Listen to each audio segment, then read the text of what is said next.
नमस्कार, स्वागत है आपका विंध्य भारत में। मैं आपके साथ साक्षी गुप्ता। अवधेश प्रताप सिंह विश्वविद्यालय का 57वां स्थापना दिवस समारोह आज मनाया गया। इस दौरान चित्रकूट से मुख्य अतिथि के रूप में स्वामी रामभद्राचार्य, ग्रामोदय विश्वविद्यालय के कुलपति शिरीष कुमार पांडे, रामपुर बघेलान के विधायक विक्रम सिंह सहित तमाम प्राध्यापक गण उपस्थित रहे। कार्यक्रम की अध्यक्षता कुलपति राजकुमार आचार्य ने की। कार्यक्रम की शुरुआत में कुल सचिव सुरेंद्र सिंह परिहार ने बताया कि विश्वविद्यालय की स्थापना 20 जुलाई 1968 को हुई।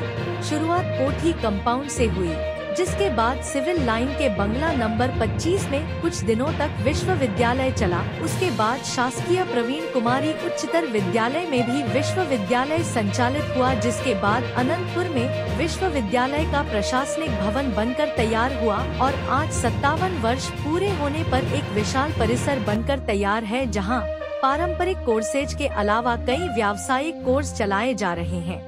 काफी दिनों तक अवधेश प्रताप सिंह विश्वविद्यालय संबंधित महाविद्यालय रीवा, सतना, सीधी, शहडोल, उमरिया, पन्ना, छतरपुर, टीकमगढ़ तक अपने पाठ्यक्रम संचालित करता था।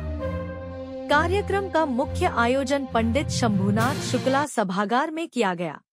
बताना चाहूँगा कि ये हर बार जब मैं एबीएस यूनिवर्सिटी आता हूँ तो मेरे लिए एक भावुक पल होता है, क्योंकि यहाँ से इस यूनिवर्सिटी से मेरा परिवार जुड़ा हुआ है।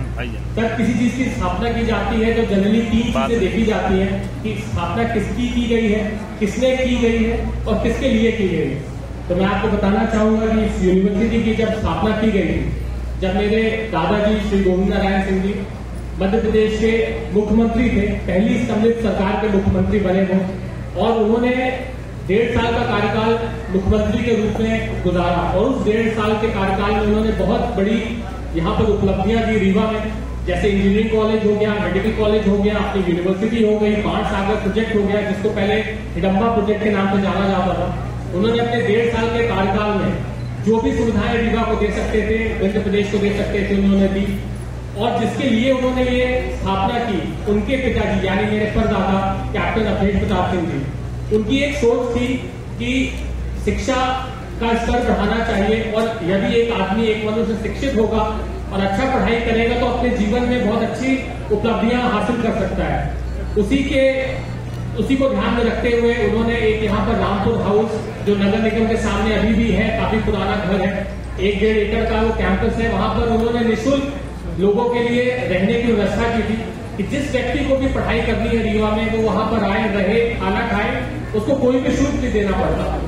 तो ये मैं आपको इसलिए बता रहा हूँ कि ये उस टाइम यानी 60s की बात है, उस टाइम उनकी जो विचारधारा थी वो किस प्रति थी शिक्षा को लेकर।